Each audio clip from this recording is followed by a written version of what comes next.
Hello students, कैसे हैं आप लोग। लास्ट क्लास में बच्चों हमने फ्लो ऑफ एग्जीक्यूशन अपना टॉपिक स्टार्ट किया था, जिसमें हमने sequential flow of control and conditional statement तक कवर कर लिया था।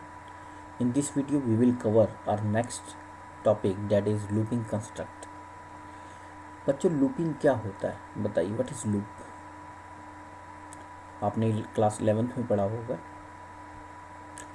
लूप एक्चुअली बच्चों, जब हम प्रोग्रामिंग करते हैं तो sometimes situation happens when we have to repeat some some set of statements for a given number of time. Let's suppose मैं एक छोटा सा एग्जांपल लेते हैं कि हमें स्क्रीन पर हेलो फ्रेंड्स एक स्टेटमेंट है, उसे 10 टाइम्स या 5 टाइम्स प्रिंट करना है। तो there are two option students.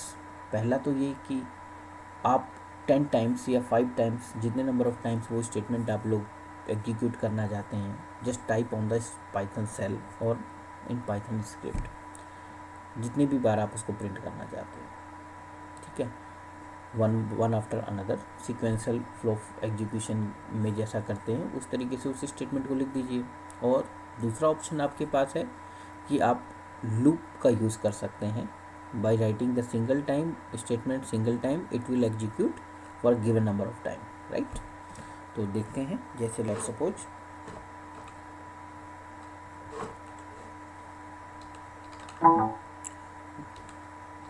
मैंने लिखा प्रिंट हेलो फ्रेंड्स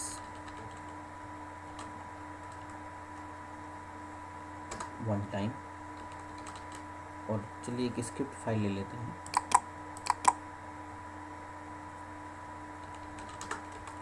इसमें लिखते हैं प्रिंट हेलो फ्रेंड्स।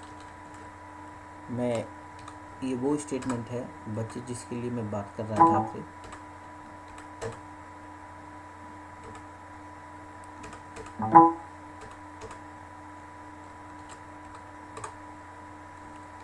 जितने नंबर ऑफ टाइम आप लोग एग्जीक्यूट करना चाहते हैं उतनी बार हमें ये स्टेटमेंट रिपीट करनी होगी। विदाउट लूप हम करते हैं तो, राइट। उसके बारे में मैं आपको पहले बता रहा हूँ, फिर हम देखेंगे कि लूप से किस तरीके से इस प्रॉब्लम को सॉल्व किया जा सकता है।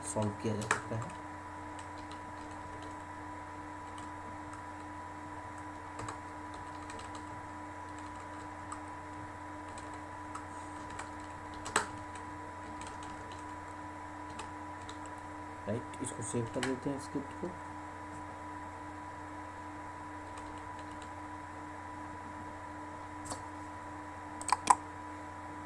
F5 प्रेस करते हैं।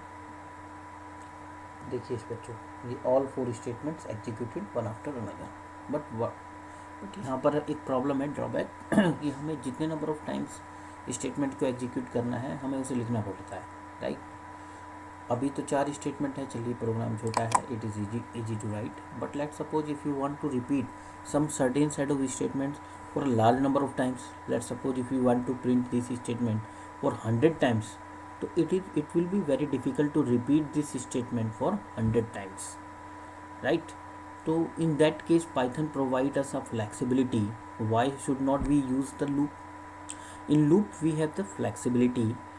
Instead of repeating the statement for a number of time, we can write the statement for once and it will repeat, the Python will repeat that statement for a given number of time. Let's suppose if I want to print the statement for 100 times, then it can print, right, and I have to put the statement only once, okay। देखिए कैसे, let suppose इसी में change कर देते हैं। उसके लिए बच्चों हमें लूपिंग का कॉन्सेप्ट दिया हुआ है, जिसमें 2 टाइप्स के लूप होते हैं, एक फॉर लूप और एक वाइल लूप आपका, ठीक है।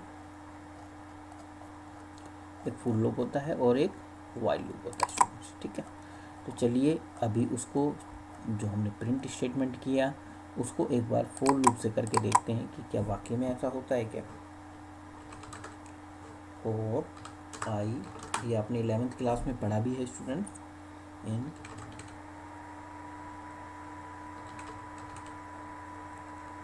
रेंज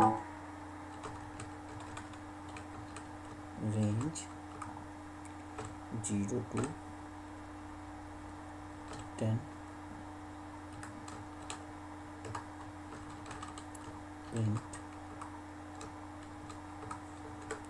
अब देखिए स्टूडेंट्स, मैंने केवल एक ही बार ये स्टेटमेंट लिखी है और it will execute 10 times, right. Now save it and then press F5। देखिए स्टूडेंट्स, आपने देखा अभी हमने केवल one time, we mention the statement only once and it get automatically repeated for 10 times, right. So student, it is the benefit of the loop. Loop always reduce the size of the program. आपने देखा बच्चों, इसको 10 times print करना था, but instead of writing the print statement 10 times we mention it only once and it get automatically repeated for 10 times. Okay students, चलिए अब start करते हैं अपना लूपिंग का कॉन्सेप्ट।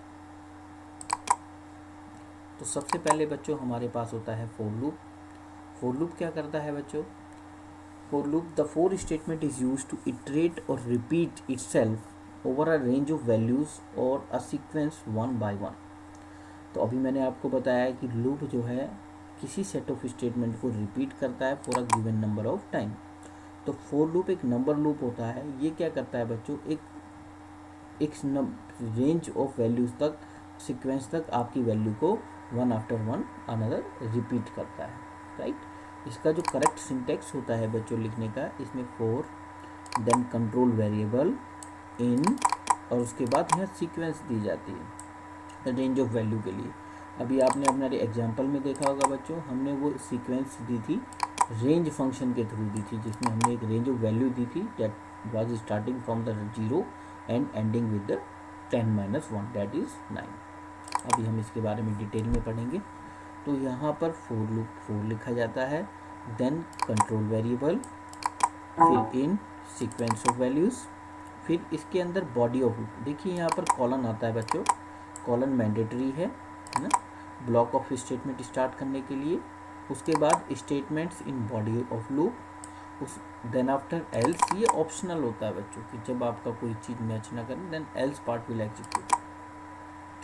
तो फॉर लूप में बच्चों सीक्वेंस में भी अ लिस्ट, ये जो सीक्वेंस की बात कर रहे हैं यहाँ पर रेंज ऑफ वैल्यू किसी लिस्ट में से भी आ सकती है, स्ट्रिंग से भी हो सकती है, टपल से भी हो सकती है। और सिंपल रेंज फंक्शन तो हम यूज़ करते ही हैं, जैसे हमने अभी अपने एग्जांपल में यूज़ किया था, right students. Else statement will be executed after all the iteration of, और फॉर लूप एग्जीक्यूट हो जाएगा तब आपका एल्स एग्जीक्यूट करेगा। Control variable is a variable that takes new value from the range each time the loop is executed. ये control variable क्या होता है बच्चों, जो रेंज आप यहाँ मेंशन करते हैं, for loop one by one वहाँ से वैल्यू पिक करके कंट्रोल वेरिएबल को देता है, और एक सीक्वेंस वाइज जैसे स्टेप्स आप चलते हैं 1 2 3 4 5, इस तरीके से ये फॉर लूप एग्जीक्यूट होता चला जाता है, राइट। तो बच्चों अभी फॉर लूप के बारे में और एग्जांपल देखने से पहले एक बार हम लोग रेंज फंक्शन के बारे में देखेंगे, because it's a common function that we generally use in for loop. तो we should get familiar about the range, right students. तो इस वीडियो में फॉर लूप के बारे में थोड़ा आप पढ़िए, नेक्स्ट क्लिप में हम लोग रेंज फंक्शन पे कंटिन्यू करेंगे। Okay students, till then thank you.